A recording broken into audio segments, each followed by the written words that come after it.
the issue at hand. In Psalm 119, 128, it says this, therefore I esteem all thy precepts concerning all things to be right, and I hate every false way.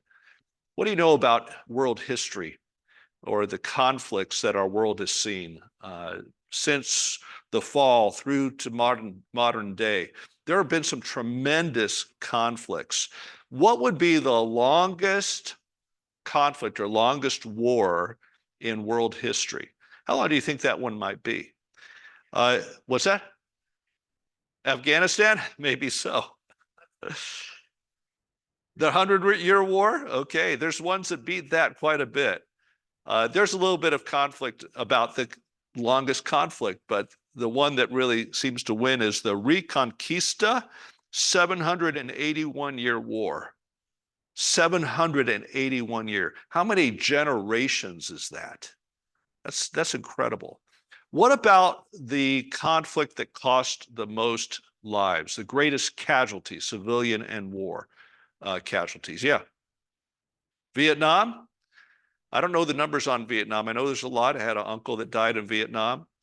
World War II, because of the civilian casualties, the number out of World War II, because it spanned such a larger area, and because there was so much killing, the bombing techniques and so forth on both sides were very broad. The range of death is actually a range of 35 million between the two numbers, between 50 and 85 million. So that's a huge guesstimate, really, isn't it? So they really don't know, but in the tens of millions of people that were killed in that war. What about this conflict as far as time and casualty? Man's way versus God's way. That is a serious conflict. And even for the believer, to our shame, right? To our shame, we are constantly battling even against ourselves to bring ourselves underneath God's way. I mean, how easy is it for us just to drift away? It is exceptionally easy. In fact, if we are not careful in watching over our soul, that will be the tendency. I don't know if you've ever gone to the ocean before and you go out a little bit from land and you're enjoying the water out there, and pretty soon you look back at the land, and where your family group, which was directly in front of you, across the waters, and there's the sand, and there's where your family, now they're way down here, and you drifted down. You didn't even realize it happened. That's what's happening in our souls all the time. We lose our point of anchor. Recently, we were watching a National Geographic type episode, and they were trying to find an enormous porpoise or dolphin grouping, where literally I think it's thousands upon thousands will come together. It's a pod that all just come together and converge. I think it was off of Costa Rica. Is that where it was off of? But down in that area in any case. And they were out in really deep water, and they had no way of anchoring, and they knew the place they wanted. So it's really incredible. They use a type of anchor that they throw into the water, and it uses the current to keep them in place. It goes out, the current pulls it out, and I guess there's two opposing forces they use, and that's one of them, and it keeps them in place in the area. Otherwise, by morning time, they would find themselves far away from where they wanted to be because they can't anchor down. And that's the same thing with our souls. Without continued vigilance, don't you find this to be true, that we just naturally will follow ourselves into our own way? It doesn't have to be this act of rebellion. Well, how can we keep ourselves in the way of God? I think this verse helps us with that. This perspective, this commitment of the soul. So it says again, therefore all your precepts concerning all things I consider to be right. And then notice this, okay, it's like two different points, like that one anchor that uses the current with another point of tension. I hate every false way. So there's continual repulsion against that. Now, let's ask a question. How might we live this out? Okay, how might we live out Psalm 119, 128, this truth in our lives? What could we do? Look at the passage. How could you take this and take it into your soul and make practical application tonight or for tomorrow? What do you think? Any thoughts? You got to read God's word and know what it says. Okay, right? Because without all the precepts being known, without having like that boat illustration, without knowing exactly that you're in the right place or where you want to be, I mean, how is that ever going to happen? You've got to have that understanding. Now, this is some failure that can occur in the hearts of believers, but I've already read through the Bible. I read through the whole Bible. So we take it and we set it aside. We read that book, right? Isn't this interesting though? Have you found this to be the case as a believer who's reading through the Word of God on a regular basis? That it is always new and fresh. And it's because it is a living book. The Spirit of God is taking it and working it into your soul, not living in the sense of its interpretation, but how it works into our own souls. And just last night, the Dahlhausens, Tim and Elizabeth are here, and they were with us not that long ago. They're going to the same country that we just looked at this presentation on. And he was just talking about reading through something. He'd read it before and just how it just came back out at him, and he shared that passage with us. So yeah, exposure to the Word. Reading, what else can we do besides reading it? Meditate on it, memorize it. What else? Study it. That's a good statement from theologian R.C. Sproul. He's passed away maybe within the last 10 years or so, but he said, we need to study God's word. And he was just a in-depth, solid theologian, Christian apologist, and I think he exemplified that. We need to study the word of God. What else can we do to it or with it to take it in? Okay, we can hear it and think of all the different ways. It's not just here. I mean, think about the opportunities. How much are we taking advantage of the different opportunities that we have? I mean, it's incredible what we can do every moment that we are moving from one place to another, or that we can be having the word of God being sung to us, listening to preaching about it, hearing the reading of it.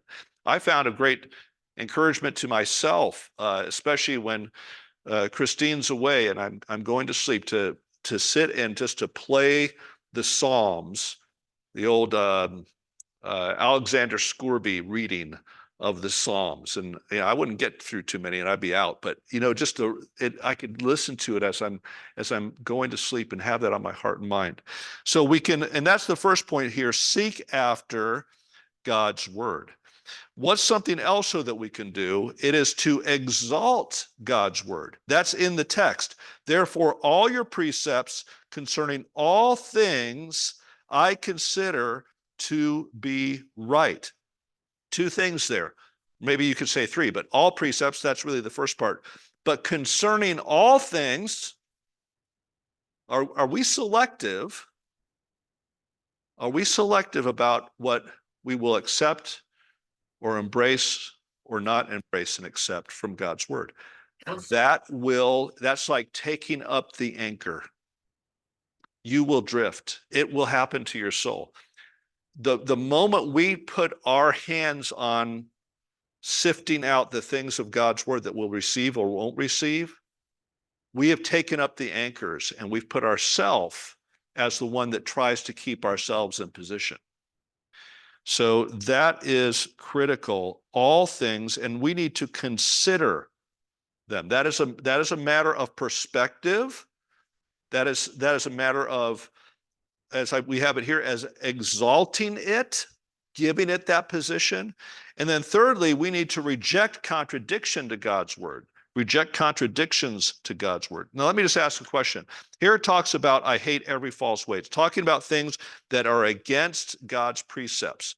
What are the sources that we have at our, that potentially could influence us and really feed us false ways today? Something contrary to the precepts of God. Okay, media. Yeah, what kind of, give me some specifics. Television, movies, yeah, anything you can hear or see, right? What else do we have today that's so powerful? TikTok is powerful. It is powerful. Probably very few people here in this room or online have TikTok or would even know much about it, but it is incredibly powerful. And it really is an influencer of people's minds today. Other social media, YouTube, Instagram, Facebook. Facebook is for us folk, a little bit older. But all of that is really something. What else? What are some other sources? Those are maybe the instruments by which our culture is feeding us. Yeah, philosophical ideas. Okay. What's that? Yeah, exactly. Colleges, that is excellent. Educational institutions are very, very strong. Let's see, how should we respond to false ways in this text? What's the word used? What's that? Hate, yeah. Have you ever been told that you should never hate? You should hate this, right? You should hate this. This word has a lot of color to it. It can be everything from a really aggressive, the classic model of what it means to just hate with incredible animosity. It can mean that, or it can mean to set yourself against it. It has a huge variety, just like it does in the English language, it seems. Listen to this out of Ephesians 5. For ye were sometimes darkness, but now ye are light. Walk as children of light. In other words, conduct yourself in line with your nature. For the fruit of the Spirit, in other words, the fruit in us, we're children of light. The fruit of the Spirit is in all goodness and righteousness and truth. But then it says this in verse 10, proving what is acceptable unto the Lord. From what? What do we need to prove that it's acceptable unto the Lord? And have no fellowship with the unfruitful works of darkness, but rather reprove them. Where are these things coming into our context that we need to either prove what's acceptable or reprove them as works of darkness? Then it says this, see then that you walk circumspectly. That is, that you need to walk very carefully. In what context? Not as fools, but as wise, redeeming the time because the days are evil. Wherefore, be ye not unwise, but understanding, in that context, understanding what the will of the Lord is. Okay. I think that is an application of somebody who has a Psalm 119, 128 perspective. That is the wisdom of that working out. Somebody who is esteeming all of God's precepts, his word to be right, is going to discern properly, be able to reprove that and hate that and stand against that which is contrary to it, and be able to find themselves in the way of the will of God. Now, in order for that to happen, then we go back to that first principle of seeking after God's word. Now, if it speaks of this right way to life, making decisions, being a spouse, being a parent, raising your children, relating to people, work, resolving conflict, and so forth, and this false way, what would be, we talked about some physical sources of false ways. What are the spiritual sources of false ways?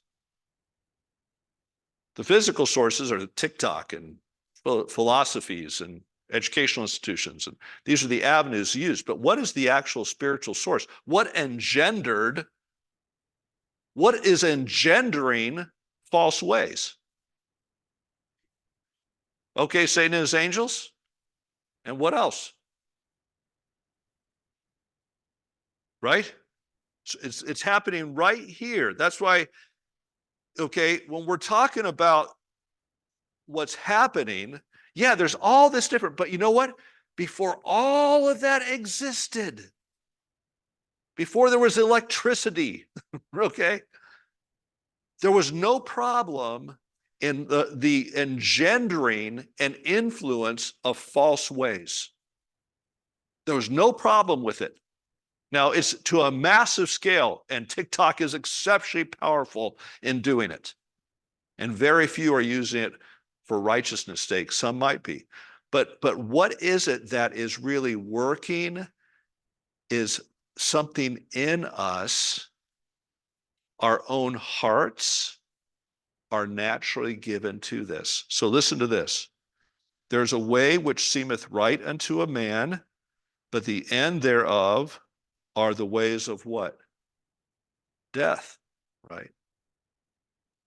Now, how many of us is this applicable to, that we find ourselves in a situation where for us, there is a way that seems right, but it is contrary to God. It's contrary to God. That happens to all of us. So what is happening in that text? If you just consider it, okay, the text is saying that there's something that is happening that we are exalting and embracing as right. And it's a way. There's a way. Remember in the other verse, I hate every false way. Well, there's a way that we can exalt, and to us, in our perspective, it seems to be right. We will defend it. We will live by it. We will make our decisions based on it. We will make and break relationships based on it. Our whole lives will be governed by it, and we believe it seems to be right to us, that we are persuaded in it. I think that's interesting. So what you have back up in Psalm 119, 128 is I hate every false way. That false way is actually being engendered in us. Yes, the adversary, his angels, absolutely. I had that actually in my answer too. That and man. But man, even just left to himself, will engender this. And what happens is in our souls, we exalt it and it seems to be right.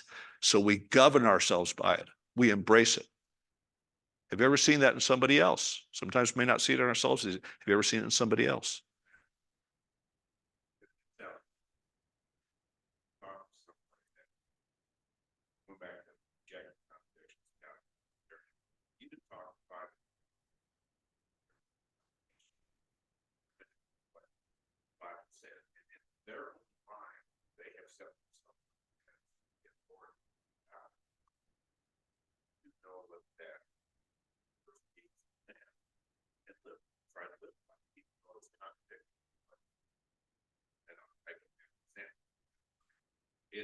It's humanism that man has seen as right in his own eyes and set himself up to lead back to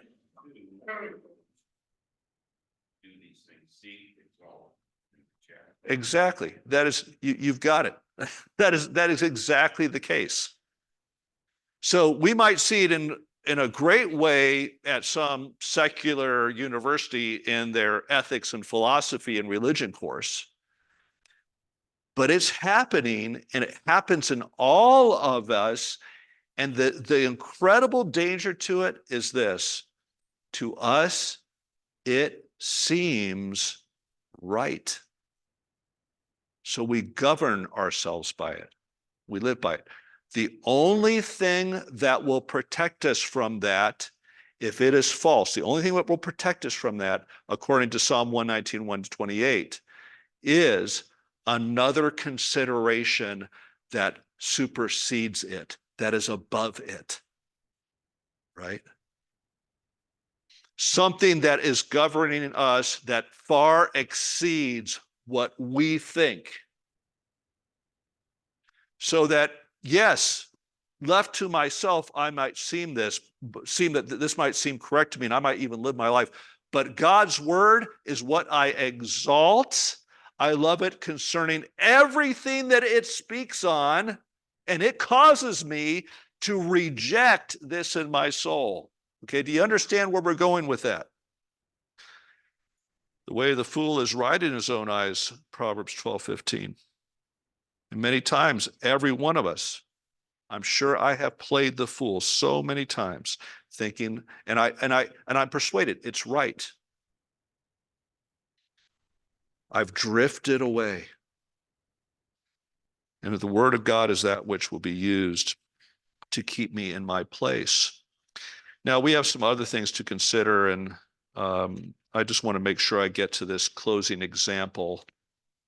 I want to just consider an example of this. And the example is found in 1 Chronicles 13. And we may have considered this before, but it just is so fitting for this text. And it's where David is wanting to bring the ark back. Right? You know, he did that twice. In the first text in 1 Chronicles 13, we see the problem in verse 3.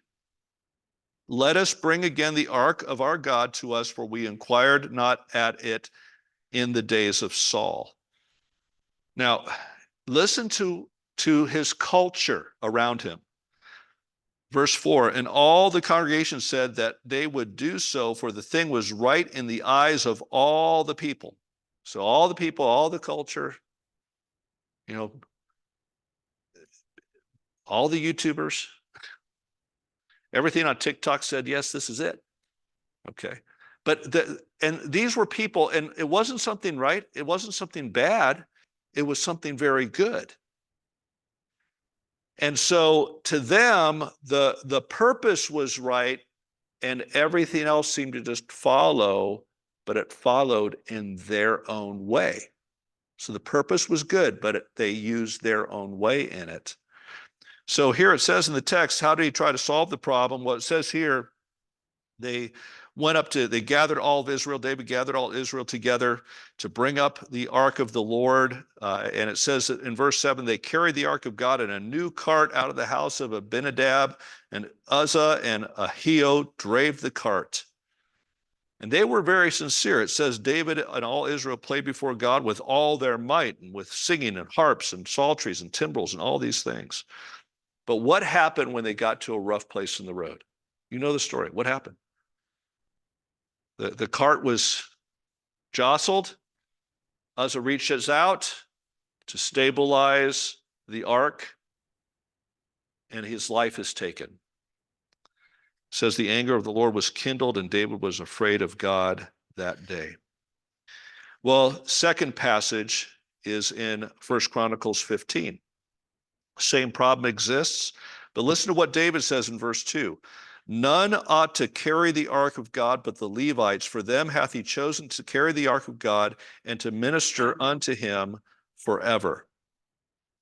Then it says later on in verse 13, because you did it not at the first, the Lord our God made a breach upon us, for we sought him not after the due order, not according to his precepts. So later it says in verse 15, and the children of the Levites bear the ark of God upon their shoulders with the staves thereon, as Moses commanded according to the word of the Lord. And in the end, there was blessing. It says in verse 26, it came to pass when God helped the Levites that bear the ark of the covenant of the Lord, that they offered 7 bullocks and 7 rams. In verse 28, thus all Israel brought up the ark of the covenant of the Lord with shouting, the sound of the cornet and trumpets, and with cymbals, making a noise with psalteries and harps. There was great joy, and God blessed it. Now, I think that's a good illustration of I think that should comfort us in a way, right? This was David. And David was a man after God's own heart. David was a man in the Word of God. But in this measure, He didn't seek God according to his word. He drifted away. And in the end, he actually used a method of carrying the ark that was established earlier by the Philistines when they sent the ark away.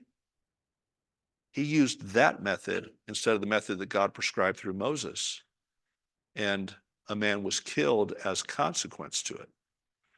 Now, for us, going back to the verse is simply, therefore, all your precepts concerning all things I consider to be right, I hate every false way. My challenge to us is this: that can be an entire life pursuit, to give ourselves to knowing the word, exalting the word above every false way, including recognizing the tendency in my own soul to deviate, right? To turn from the right way. And even to think it's so right, to recognize that that is in me, it's in all of us. And just to then reject any contradiction to that. So personal applications, we'll close with this. How are you living out your life, your marriage, your personal relationships, your decision-making, your problem solving, in God's way or in your own way? Are you suffering consequences of trying to do things your own way? Well, I would say to that, there's great mercy, just as there was mercy upon David, and there's mercy upon all of us. There's the Bible is full of the mercy of God against people who have been trapped by their own way. What changes will you need to make in your life, your schedule, your daily habits in order to align yourself with Psalm 119, 128? And that's just something just to think through. What more could I do? We talked about a few things, but what more could I do to really be an individual, a believer that's just saturated with the Word of God, and I'm making continual judgments of exalting, considering and exalting God's way, and evaluating, considering, and rejecting any way contrary, including my own. And just doing that in the grace of the Lord, in our walk with Jesus Christ, that as we follow Christ, this would be the continual refreshment in our own hearts and our own souls, changing us and making us more like Christ. Let's pray. Father, we do thank you for your grace. Thank you for the time that we could have in your word. Pray you